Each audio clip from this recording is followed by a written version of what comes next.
we've done a webinar together in the past where you talked about this pyramid concept of data strategy. And, can you speak a little bit about, just about how those things, to get to the holy grail of what everybody wants to be a, big data, AI driven, decision making, how you can't do any of that until you get the bedrock right. And so, I want to steal the thunder, but why don't you talk a little bit about that philosophy and that approach and how some of the things we're talking about really help support taking it one step at a time to build that pyramid.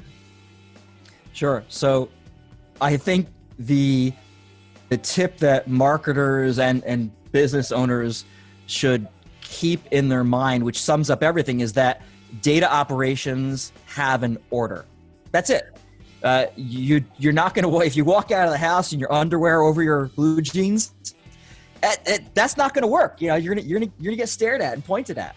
And I look at data that way, that there is a right way of doing things. And, some of it starts with strategy. Strategy becomes, before doing anything, what do we want to do? Once you've got your strategy, business strategy, underneath that, you got your financial strategy. But as the pyramid goes up and we get the actual data, you've got to normalize first. You can't go and dedupe before you normalize. So you normalize, then you dedupe. So you have unique records, right? Then you look at, shouldn't every one of these records have a website if it's a company name? Yes. Why? Because a company name is not unique. You have Cisco Systems. There's a food company, there is the router and networking company, and there's a little company out in Albany, New York. I use it as an example. And they're 3 different companies. They all do different things. So the website is a unique identifier for the company.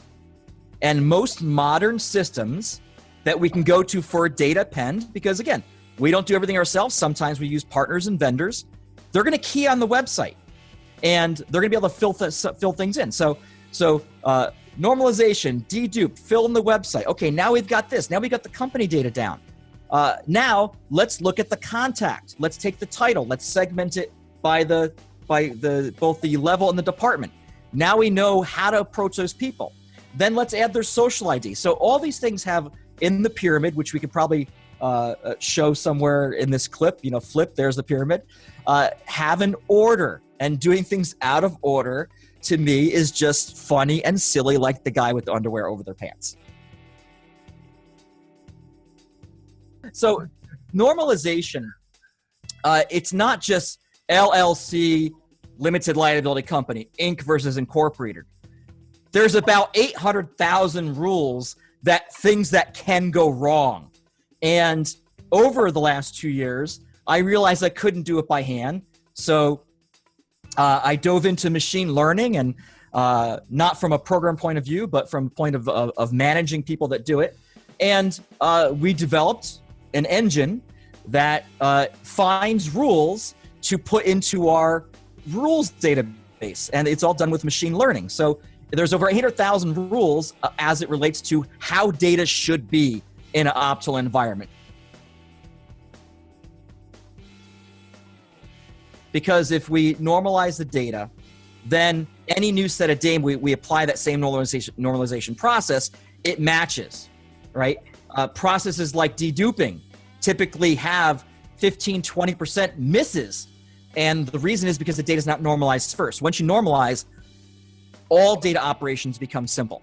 So it's the first step in our process. And there's even ugly cases like you cut and paste from a record that's European, and it's got a different character set in it.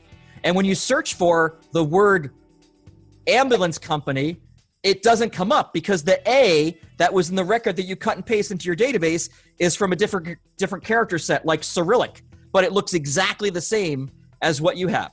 So normalization is really applying a set of rules to the data to make everything that comes after it simpler. There's a sense that it's too big of a problem to solve. And right. So this really is something that we've, when I say we, mostly you, have developed out over the last couple of years. But it's it's an amazingly powerful yet simple and fast tool so that, you start to couple together these solution stacks. We're able to very quickly and efficiently identify the total market, with high degree of accuracy. Very efficiently, not so quick, a little bit more work. We're able to mine and actually go build those data sets, and then not only identify them, but then supplement them with things like social tags and personal emails and phone numbers, and depending on the need. Standardize and normalize the data set, across not only the new lists but the existing ones, to really optimize that ability to custom message and develop all the smart tools inside of marketing automation.